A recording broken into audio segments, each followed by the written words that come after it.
ขุนั้นที่ญาตานขันคำต่อยุมเม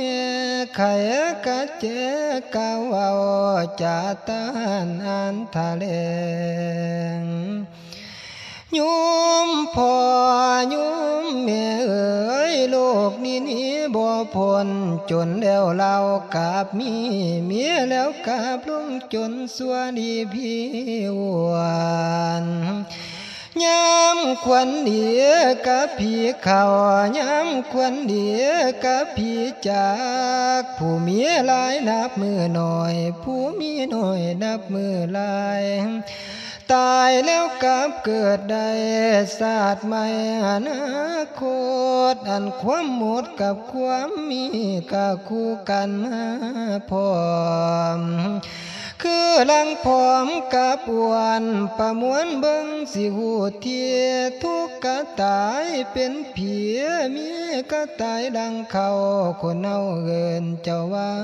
คุณ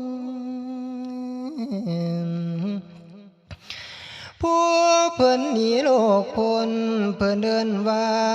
รังหันมนุษย์สนสามัญบ่อาจหนีไปมุมจมอยู่ตุ่มกับพื้นวนเวียนตายอยู่กับที่ยากหากผู้ใดบ่ฮู้กะเลยยุ่งเจ้าซ้ำไหมนั้นที่ยาห้องไห้พอเป็นพระสามัญ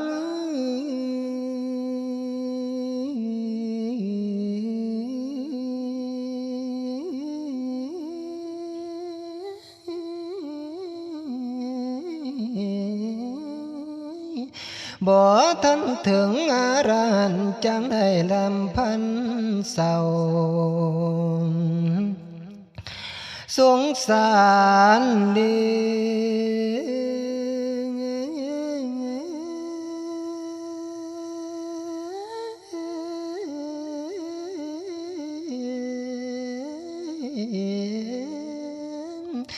สงสารเนื้อสองเครือเท่าบ่มีคำเสียนั้นได้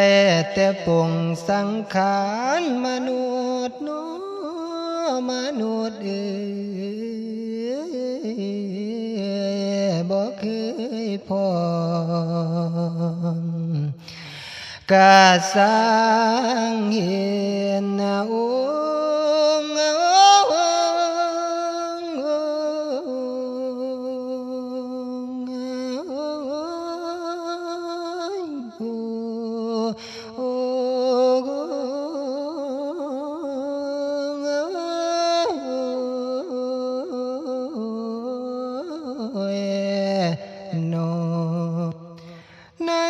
ตอน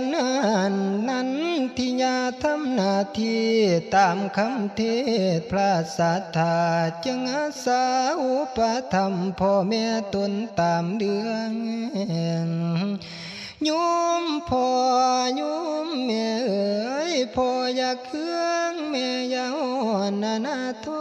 นลูกสิซอยลูกบ่ป่าลูกบ่ปอยลูกสิเดียงพ่อแม่เจ้า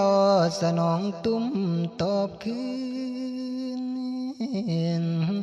คนสิพากันเว้าเพื่อนลูกบ่ตื่นได้ใจไผสินินถ้าควรลูกบ่สนใจด้วยเสียสาเบิ่งแยงพ่อแม่จนหมอมวยทำบุญหาบัดดับทาสิออกบินทบาทเดียงสู่วันมือบ่ให้เครื่องว่าแต่ลูกได้เดียงพ่อกับแม่มีสุขแม่นดากรรมทนทุกข์บ่จมเลยสิเสยไว้มาตาปิตูปาทานังเอตมังคลมุตตมังภัยผู้ใดหาเดียงพ่อแม่ตนจนสีบบนเพิ่นว่าเป็นมงคลลูกเป็นพระกะเลี้ยงได้บ่ขาดข้อต่อวินัย โยติกาภาคไว้บันความโศกโศกาอยู่มือ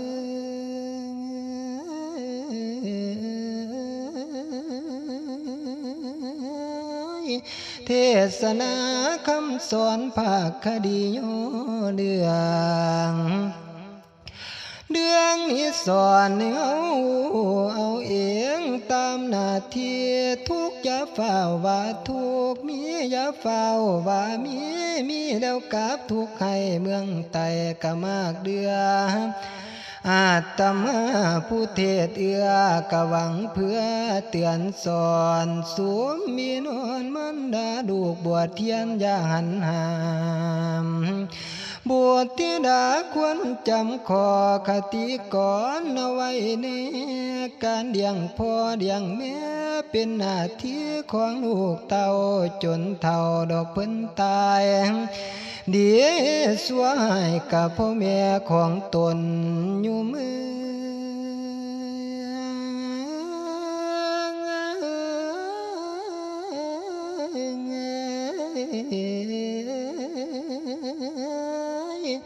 ย่าสิลืมคุณหนูบาปสินำกำตองลูกผู้ชายของอย่าลืมบากันบวชอย่าเฝ้าเบียดง่ายให้คนไว้แน่ก็ดีนั่นที่ยาทำหน้าที่เลี้ยงพ่อแม่ของตนจนสำเร็จทศพลศาสดาโยงท่านทั้งสองพากันบวชตนเท่าแม่เป็นภิกษุนี้พ่อเป็นภิกษุแก่ในที่สุดพระพ่อแม่อีกทั้งพระลูกด้วยก็ดีล้นคุณสุคุณนาสัทธายุ